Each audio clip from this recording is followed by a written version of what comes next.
Gaueko 12:03 pronostikoak betez, 22 eta 9 irabazi diete Jakak eta Maria Ezkurrenak Ezkurdia eta Gabirondori Iruñeako Labrit pilotalekuan jokatutako San Fermin torneo nagusiko A multzoko lehen jardunaldiko lehen norgehiagokan gogoratuko dugu. Ezkurdiak eta Gabirondok jada 12ak dira, beraz eren egun jokatu zutela Elordi eta Rezustaren aurka irabazi egin zieten, eta horren ondorioz San Ferminetan bi norgehiagoka gehiago jokatzeko saria irabazi zuten. Beste aldetik berriz, Jakak eta Maria Ezkurrenak gaurkoa izan dute lehenengo norgehiagoka, eta bikain bete dute euren aldetik espero zena. Hasieratik nagusitasun handia erakutsi dute. Egia da Ezkurdia eta Gabirondorentzat, batez ere Arkaitz Gabirondorentzat etzela batere testu inguru erraza gaurkoa, eta naiz eta 22 eta 9 galdu duten, maila ona eman du Gazteluko atzelariak.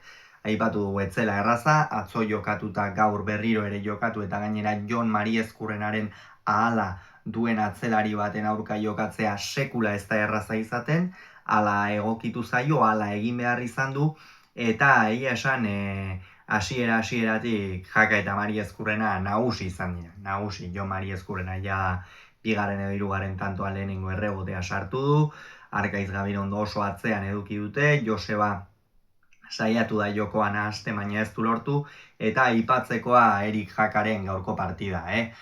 Asko jokatzetik zetorren, naiz eta Unai Lasoren aurka final laurdenetako norgehiagoka hori galdu zuen, partida bikaina jokatu zuen orduko hartan ere, eta gaur konfiantza handiarekin iritsi da Labritera, eta irudipena ematen dit oso goitiberako partida egiteaz gain bikain aritu dela, baina gainera erabakitasunarekin, ez? Hori da bikote honen zentzua, hori da bikote honi eskatzen zaiona, eta Jakak hori egitea lortu du. 12 eta 3 iritsi dira lehen etenaldi horretara, eta bigarren zatian ere, lehen zatian bezala, ez?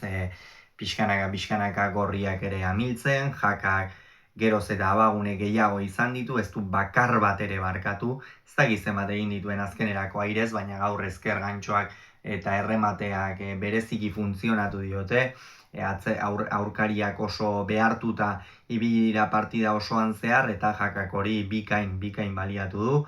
Atzean bigarren zatian behar bada Maria Ezkurrenak ez dio lehenengo zatian aina eman, eta esango nuke gainera bigarren horretan Jakak protagonismo handiagoa eduki duela, baina ordurako jada erabakita zuten ere norgehiagoka, eta 18 eta 9 iritsi dira bigarren etenaldira. Hor tanto batzuk egin dituzte Ezkurdiak eta Gabirondok, hor Josebak tanto batzuk bukatu ditu, lortu aurrean asmatzea. Josebaren partida ere aipatzekoa, bat ere testu inguru erraza etzen beretzat, atzo jokatuta gaztearekin beterano lanak egin behar, hala ere ez da ezkutatu, saiatu da alde batetik eta bestetik, baina aurkariak gehiago izaten direnean eta oro har gehiago jotzen dutenean zaila izaten da, eta ez dago zoriontzea besterik. Eta azkenerako aipatu moduan 22 eta 9 funtsezko garaipena Jaka eta Maria Ezkurrenarentzat. Ezkurdiak eta Gabirondok oso zail dute une honetan finalera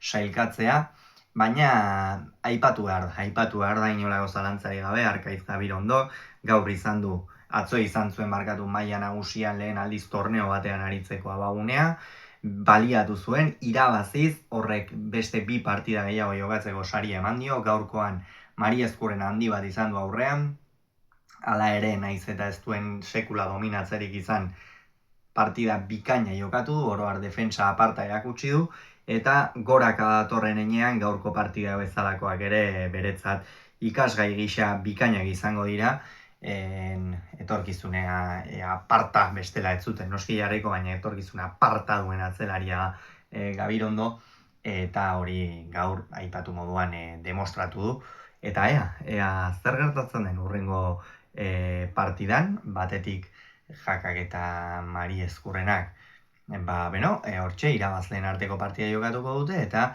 aldiz Ezkurdiak eta Gabirondok galtzaien partida. Beraz, ea zer gertatzen den norgehiagoka horietan. Gogoratu, Jakak eta Mari Ezkurrenak 22, Ezkurdiak eta Gabirondok 9 Iruñan.